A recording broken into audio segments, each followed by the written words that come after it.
अगर उसको शादी नहीं करनी थी तो सीधा उसने उसके माँ बाप को या हमको किसी चीज से इनकार कर देते, या जिस लड़के के साथ उसका जो भी अफेयर चल रहा है कहीं से भी एक फोटो हमको भेज देते तो भी हम कैंसिल कर देते। फरवरी में मंगनी हुई थी, कभी कुछ कई बार वो पहले 31 मई को लोहगढ़ फोर्ट गए घूमने के लिए।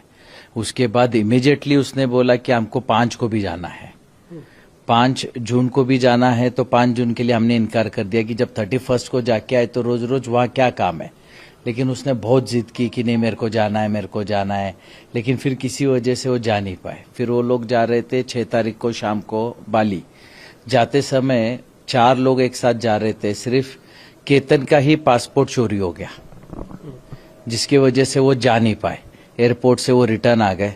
14 को मुझे कल वहां पता चला कि उसने खुद ने उसको धक्का मारा, जिसकी वजह से केतन पीछे सरक गया और पीछे एक पेड़ था, पेड़ का सहारा लेके वो बच गया। बचने के बाद उसने इमीडिएटली नाटक किया कि सांप आ गया, सांप आ गया, सांप आ गया और मैंने तेरे को बचा लिया। फिर इमीडिएटली उसने फिर बोला 18 तारीख को मेरे को फिर लोहगढ़ जाना है, जबकि 19 तारीख को उसका बर्थडे था। महाबलेश्वर में हम सेलिब्रेट कर रहे थे। अभी पुलिस इन्वेस्टिगेशन से पता चल रहा है ये लड़का चेतन चौधरी टू व्हीलर गाड़ी जुपिटर से मार्केट यार्ड से वो लोहगढ़ वहां पहुंचा। उनके आगे 10-20 फुट, आगे पीछे 10-20 फुट ही वो दिख रहा है चलता हुआ। एक साथ ही ऊपर गए, दोनों ने मिलके उसके ऊपर किसी चीज का वार करके उसको ऊपर से नीचे फेंक दिया। वो लड़का नीचे वहां से गायब हो गया। फिर इसने थोड़ा बहुत शोरगुल किया। हमें 10:45 को सिया के मम्मी का फोन आया कि केतन ऊपर से गिर गया फोर्ट से। हम इमीडिएट वहां भागे। वहां गए के बाद देखा हमने पुलिस वगैरह सब कुछ निकाल रही थी, तो उन्होंने जो भी है उसको निकाला। बाद में डॉक्टर ने बोला कि अब ये नहीं रहा। ಎಲ್ಲರಿಗೂ ನಮಸ್ಕಾರ. ಇಂದು ನಾವು ಒಂದು ಅಚ್ಚರಿ ಮೂಡಿಸುವ ಘಟನೆಯ ಬಗ್ಗೆ ಮಾತನಾಡಲಿದ್ದೇವೆ. ಪುಣೆಯಿಂದ ಬಂದ ಒಂದು ಪ್ರಕರಣ, ಒಂದು ನಿಶ್ಚಿತಾರ್ಥ, ಒಂದು ನಂಬಿಕೆ ಮತ್ತು ಒಂದು ಸಂಬಂಧ ಒಂದೇ ಘಟನೆಯಲ್ಲಿ ಕುಸಿದು ಬಿದ್ದಿದೆ. ಇದು ಕೇತನ ಅಗರ್ವಾಲ್ ಅವರ ಕಥೆ. ಆರಂಭದಲ್ಲಿ ಇದು ಒಂದು ಅಪಘಾತ ಎಂದು ಕಂಡಿತು.